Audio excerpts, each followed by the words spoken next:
Thank you all for joining us today as we discuss Mayweather Promotions' best moments in boxing. With the help of my lovely panel, we've narrowed down the best Mayweather Promotion moments in 2017 into the following 6 categories: Breakthrough Performance, Upset of the Year, TKO/KO of the Year, Prospect of the Year, Fight of the Year, and a category I think we'll all find a little humor in, Most Fashionable at an MP Event. Before we jump into the nominees and the winners, I'd like to introduce our panel for today. So we'll start with CEO of Mayweather Promotions, Leonard Ellerbe. We have 2-time world champion Badou Jack. We have Ryan Burton, writer for Boxing Scene. We have former world champion Shawn Porter.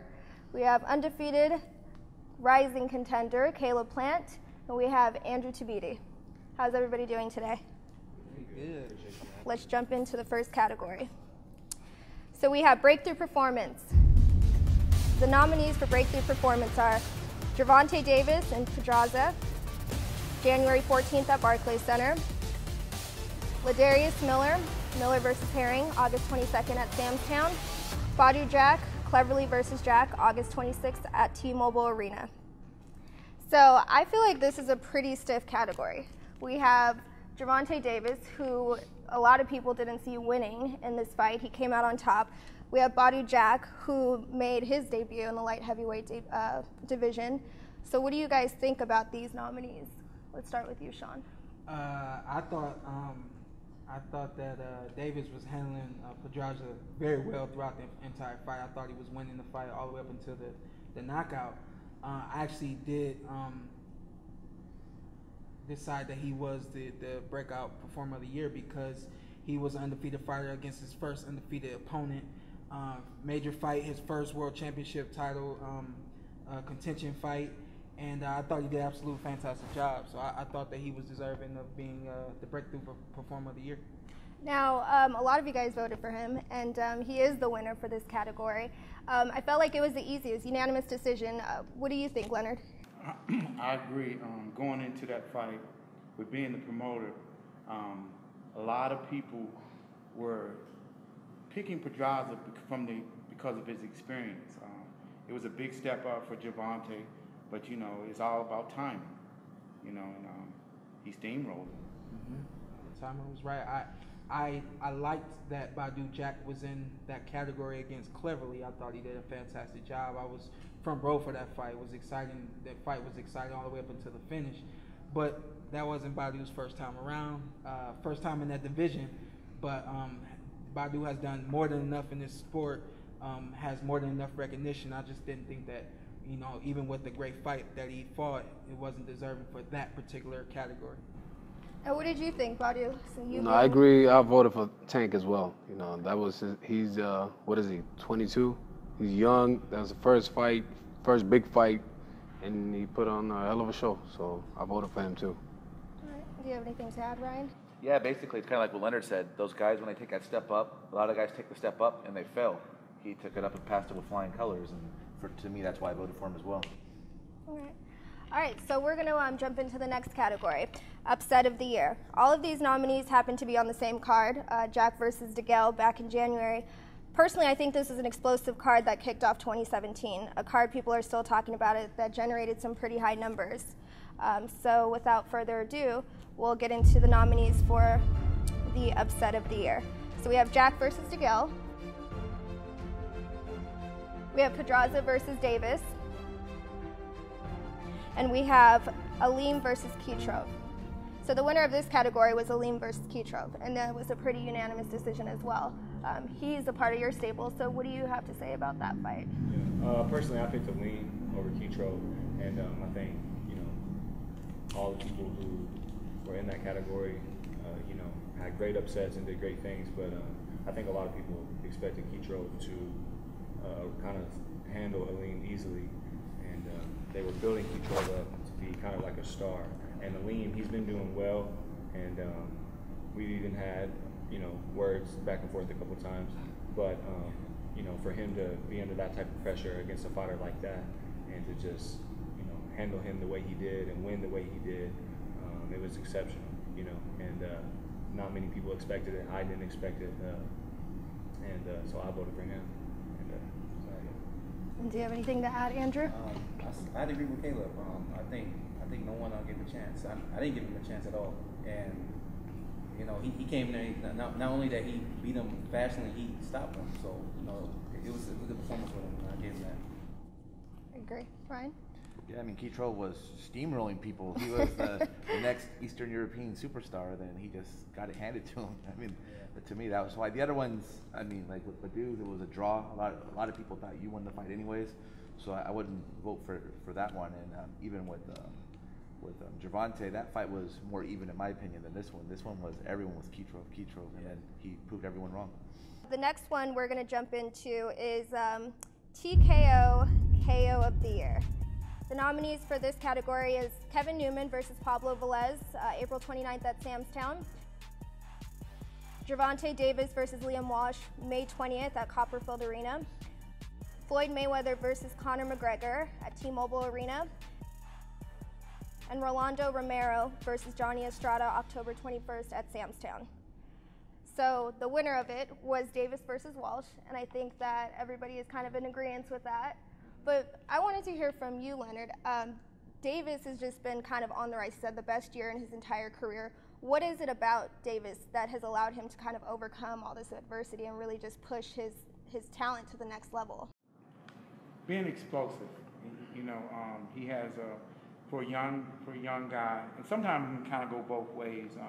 Having extreme confidence, you know, I think it has worked to his advantage, and in some cases it's been a downfall. But in this particular case, when he steps into that ring, he's looking to knock guys' head off. You know, he's and having that kind of confidence on that stage and that platform, the sky is the limit. And, you know, he went in there, and we went to Walsh's backyard, you know, in front of 15,000 people, you know, and he went in there like he was fighting right in Baltimore in his hometown, you know, and he walked right through the kid. So it was a great performance. Yeah, he was really going off the momentum from his the fight against Pedraza, so it was a great performance. Yeah, just kind of to go along with what Leonard said, like I think, you know, the other people in the category all had great stoppages and great knockouts and stuff, but for Davis to do it on the platform that he did, you know, and, you know, Sam's Town is a great venue, and these other places are great venues, but to go to someone's backyard in a whole other country, you know, with everyone rooting against you and you being the new kid, the young kid on the block, and then to step up, you know, to the occasion in the fashion that he did and stop him in the fashion he did, you know, that's exciting. That's boxing. That's what people want. And you know, like Leonard said, sometimes confidence, especially with young guys, can hurt them in some areas. But boxing is a game of confidence, and that's something that a lot of people misunderstand. You know? I felt the same way about the Walsh fight with Davis as I did with McGregor and Mayweather. I thought that, you know, Davis going over there to England, putting on the show that he did, coming out to the Michael Jackson music, the fly gear, the whole nine. I mean, I was there watching, and, you know, to come out with that facade and then actually implement that in the ring and be as showful in the ring against another opponent as he was just on the walk. Right. It's really hard to do, you know. Right. Once the hands are up and the fists are flying, it's hard to have that same swag in the ring as it is, you know, when it's just you walking to the ring listening to your music. Commit. Yeah, so, I mean, he came out there and he got the job done in fantastic form. I think 2 knockdowns and it was over, you know. Mm-hmm. But then you got to look at Mayweather and McGregor. You got sport against sport. This wasn't boxing against boxing. This was boxing against MMA. So now we have 4 fighters right here. Mayweather's representing all of us.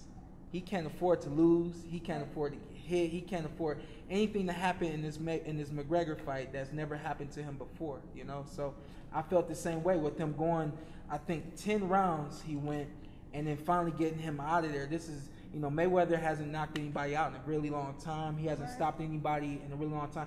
We haven't seen Mayweather be as aggressive as he was against McGregor in a really long time. Right. So you have to take your hat off to this almost 40-year-old man who's still out there, able to get out there and do it the way it's supposed to be done, and represent all of us with our sport and in the fight in fantastic form with the knockout the way he should have, you know, and which is what we all expect, you know. An MMA fighter getting in with us, we knocking you out. I remember being there at the fight, and for the first few rounds, you don't. us on the outside looking in, we don't know Mayweather's game plan. Right. You know, to come in there with a game plan like that and be able to implement that game plan through 6 or 7 rounds and then completely take over, that right there is worth at least taking your hat off, saying that was a great knockout. Even if he doesn't get, you know, the award for the knockout of the year, he definitely gets some type of acknowledgement for it. And you got to kind of give Conor McGregor credit too, because you know he's tough as nails. I mean, some of the shots that he was taking, because trust me, Floyd was trying to get him out of it. Yeah, he was. The couple rounds before they got him, he was trying to get him out of it, but he was hanging on, you know, and it was just he had that pride, you know. Yeah. Ryan, I'm sure you have something to say. Yeah, I voted for Tank too. I mean, you could have voted for any of his 3 knockouts of the year. I like Romero's knockout a lot too, that body shot. But just like Caleb was saying, there's levels to the fights, and one's a title fight, and one's a kid still coming up. So I went with that. And as far as the Mayweather, I mean, yeah, that's just not only that, but I mean, Mayweather he was retired. He didn't want to box anymore. Then you have to change your whole mindset when you're out of fighting mode. I mean, as you guys would probably know, if you walked away for a year and a half. And then all of a sudden, well, I mean, when they first started talking about making the fight happen, and maybe then his mind a little bit, it's like, well, you know what, maybe I need to go run a little bit, go do this, just to kind of do light training, and then all of a sudden you're back. And like you said, when you're 40, it's a lot different than when you're 30. Totally. I mean, shoot, I'm 40, and it's a lot different. I'm not a fighter, but it's a lot different when I was 32, when just any kind of athletic endeavor. It's different holding the camera. Yeah, you know what I mean? Like, you go play basketball or something, it's like, you can feel it. Oh, I didn't even know that part of my muscle I could pull it. Yeah. I voted for Tank, but I think his other fight was a better knockout. The next category that we're going to get to is Prospect of the Year. I feel like this year has been a great year for Mayweather Promotions based off the simple fact that we've grown our stable with a lot of rising talent, from rising prospects to former Olympians to established prospects. I mean, let's get into the nominees. So the nominees for Prospect of the Year are Ladarius Miller, Juan Heraldez, Xavier Martinez, Sandra Rachmanov. So we'll go ahead and we'll announce the winner, and of course it went to Ladarius Miller. I think that was just kind of one of those categories where as soon as everybody said he was in the room pressuring us. I felt pressure. As soon as everybody saw the sheet, they were just like, Miller. I felt pressure. Because it's the only name on there we could pronounce. No, we gotta give all those guys an applause for you know, essentially making it this far. You know, a lot of guys don't make it out of the blocks. The guys that make it out of the blocks after the first fight or the second fight, win or lose or draw, they may be done. You know, so these guys are still undefeated.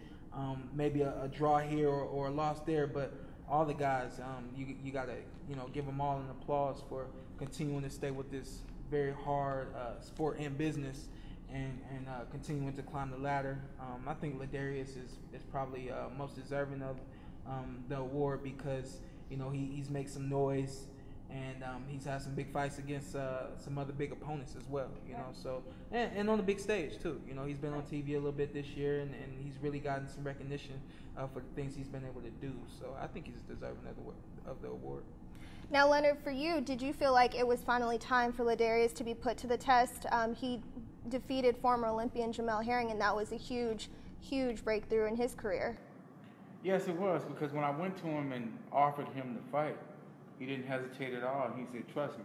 He said, put me in there and I'm going to beat him. He said, nobody's really going to give me a chance because he's an Olympian. And I said, you know, we believe in you. You know, we know it's your time. It's a big step-up fight for you, but we know that you can handle it. And that, again, that's what all you can ask for some of these young fighters is give them the opportunity. And he rose to the occasion. I mean, it was a televised fight. And I'm sure going into the fight, you know, because Jamel had quite a few of his fans there, and you know, a lot of people were pulling for him. But Darius went in there and did his thing, and we were very proud of him. I got kind of going off what Leonard said. So many people in Leonard's position, and so many other people like him. They get, you know, fighters get opportunities and don't step up and take them. Mm-hmm. You know, and then also fighters want these opportunities, but maybe their manager or promoter doesn't let them have them. So for an opportunity like this to come to him is rare, but even what's more rare is some of the behind the scenes things for him to, without hesitation, say, I can do this. You know, I will win, I will prevail. And just stepping up to that challenge takes a lot of guts, much less to go in there in front of everyone by yourself on TV and handle business the way he did. Man, very few people can do that. Now, you and Ladarius are pretty close. What have you seen as far as like his transformation throughout the year? You know, he started with real hard. You know, put a lot of heart in his game, and you know, he prevailed. Everything he did, he said he's gonna do it. He said he's gonna be 100 mil. I gave him a good idea that he should fight him. He ended up doing it, and he ended up winning. So it's a good thing for him. What do you think, Badou? I think he had a loss this year too, right? Or was that last year? I think he learned a lot from that, and you know, he's looking up to guys like myself and all the other older guys, and you know, he want to make it too, and you know, he's a confident guy. And to be honest, they look alike a lot. What's the name? Jamal. Yeah, they look, and they fight like each other too. They got the same type of style. Not only that, there's a lot of pressure because, like you said, he lost last year. Herring lost before.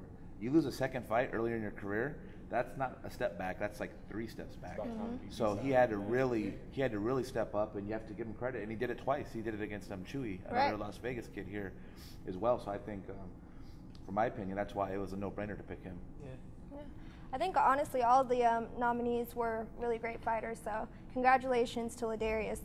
So it's time to discuss what I think is safe to say the most debated category on this entire panel. Yeah, I don't know about that. Styles make fights, and these next fights didn't disappoint at all. It was a challenge narrowing down this category down to 4 fights with all of the great fights we saw from Mayweather Promotions this year. But only one can win. So without further ado, let's jump into the Fight of the Year nominees. So we have Badou Jack versus James DeGale, Jose Pedraza versus Gervonta Davis, Floyd Mayweather versus Conor McGregor,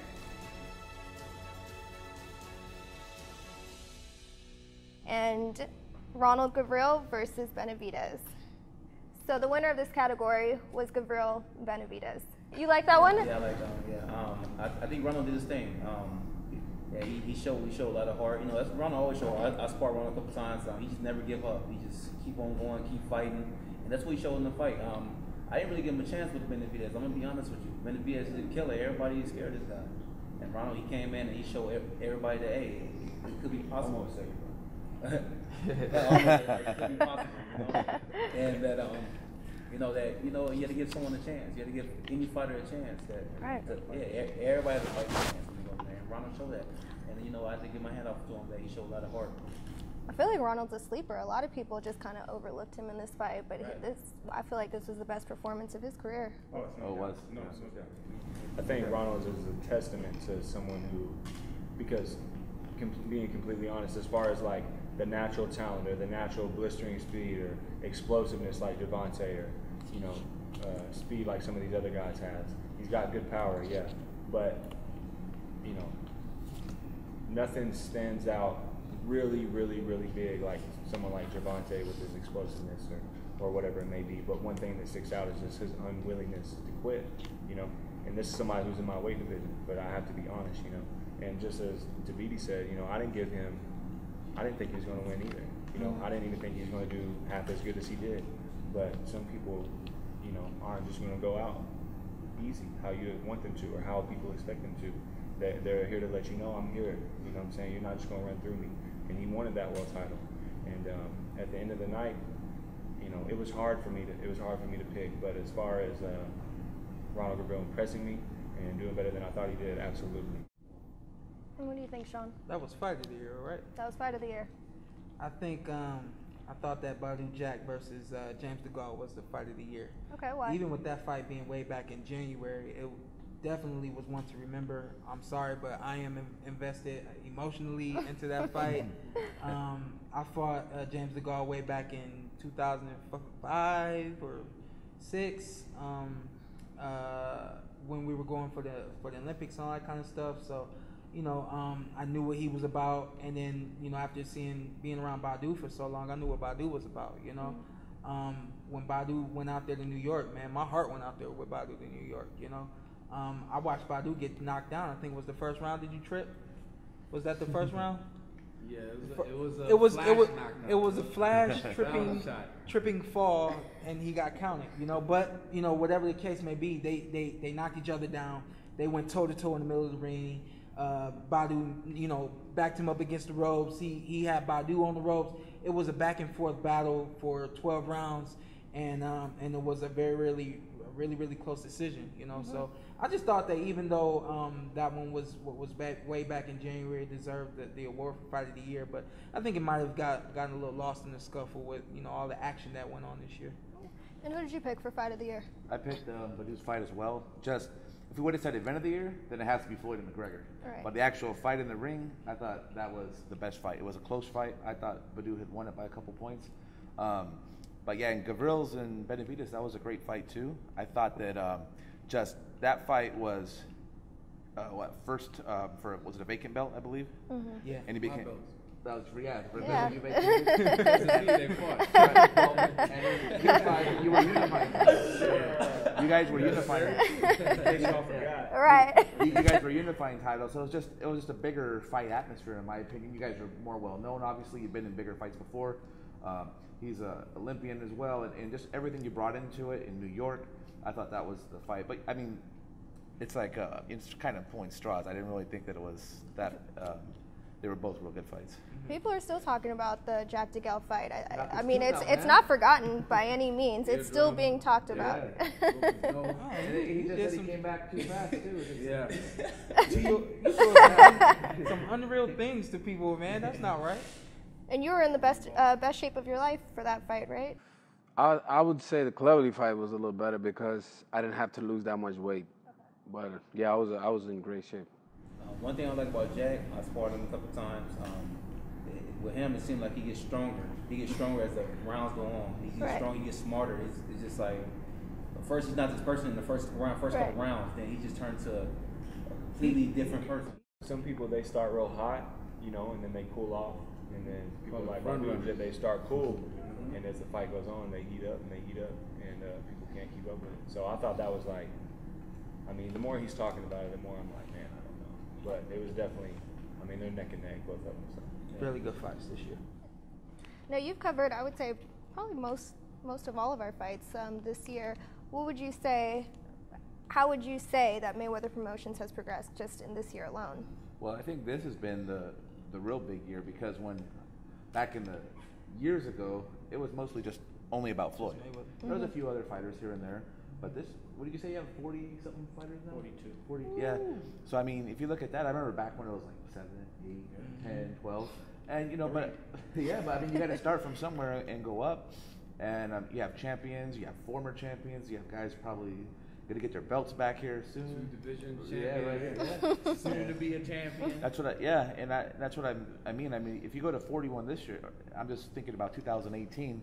Now you guys have a bar you've set. So it's like now you have to try to take it to the next level.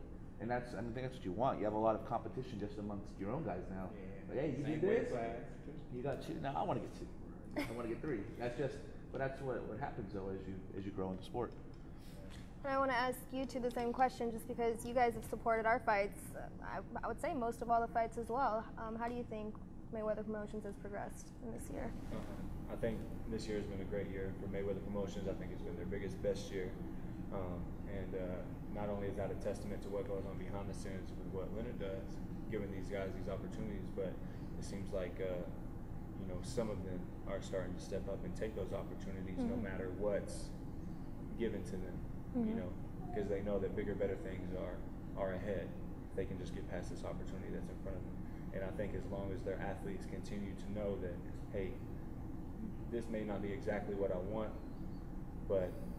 or even what I feel like I should get, but it's not always about what you feel that you deserve or you should get. It's about getting what's given to you, knowing that the next time, or the next time, or the next time, everything is going to come back full circle.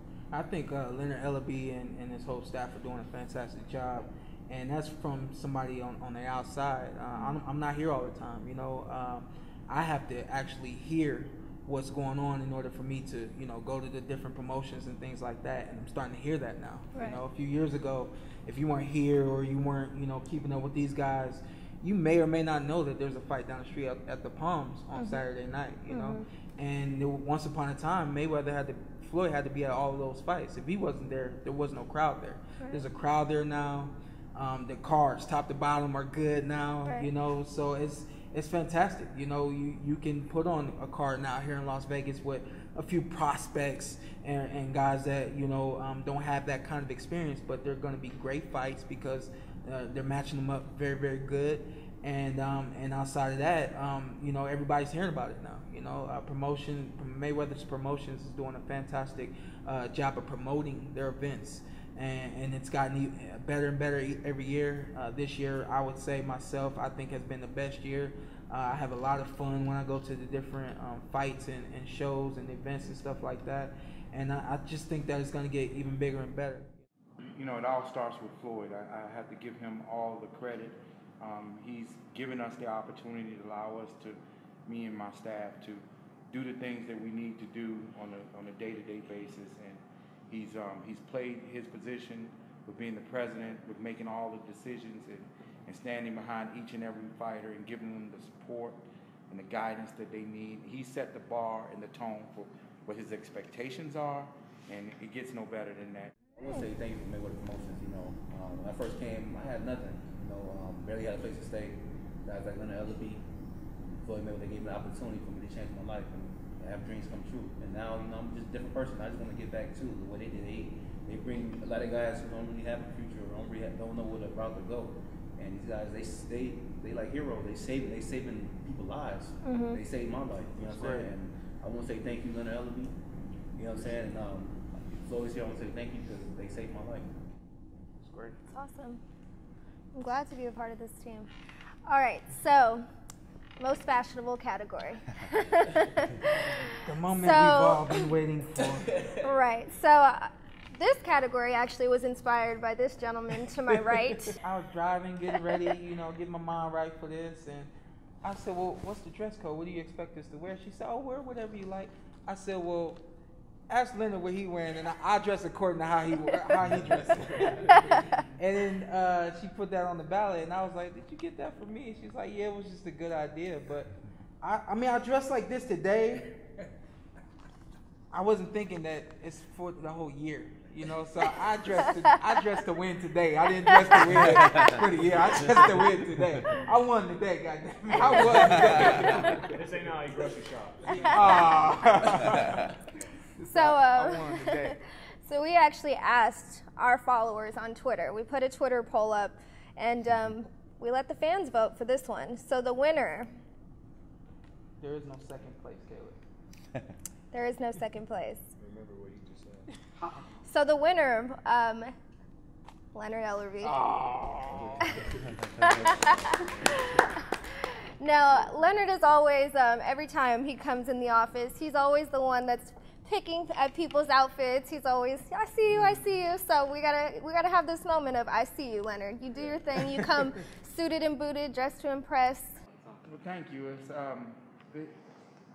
something that, you know, dressing is something that You can't teach swag. you know, something that I've taken great pride in is in, you know, from junior high school. I come from an environment with fly people, Washington, D.C. You know, we got fly women, fly guys. You know, I learned how to dress when I was in junior high school. I got best dressed in junior high school. And it's just all we couldn't beat you. You're dating back. Fashion has just been, you know, kind of what I've been about. You know, I really enjoy putting things together, and you know, I like to look nice. I got a question. I know you know the answer to it, but I think I know the answer to it too. This whole year, all these different Mayweather events, promotions, everything. Any repeat outfits? No. No repeat outfits. That's the OG. Now flip it. I asked him who he voted for this poll. Who you vote for?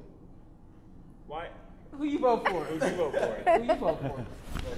He voted for himself. I play to win. No respect. No respect. And then what I asked him, and what he said he voted for himself. I lied. I voted for the OG. Okay. And ask me who I voted for. Who'd you vote for? Now, you are fly. Every time I see you, you're fly. So what is it about? Is fashion a huge... Well, first of all, I voted for Leonard because, and I feel like every time I go to a Mayweather event, I'm dressing for myself, for anybody that's out there, and then also for Leonard Ellerbe. I feel like every time I see him, I got to be looking good because he gonna be looking good. Right. You know? I'm striving. I'm making strides. But taking notes. Honestly, for myself, I'm the youngest of 3, and growing up, I got all the hand-me-downs. I got the clothes that was, didn't fit, dingy, the whole 9. So I hated wearing suits and stuff like that. Absolutely hated it. So when I finally was able to make some money, I ended up in Hollywood and found this suit store, and I said, that's what I'm gonna do with my money. So I got 1 car, 1 house, and about 12 suits right now. So I'm doing my best not to repeat. You're doing a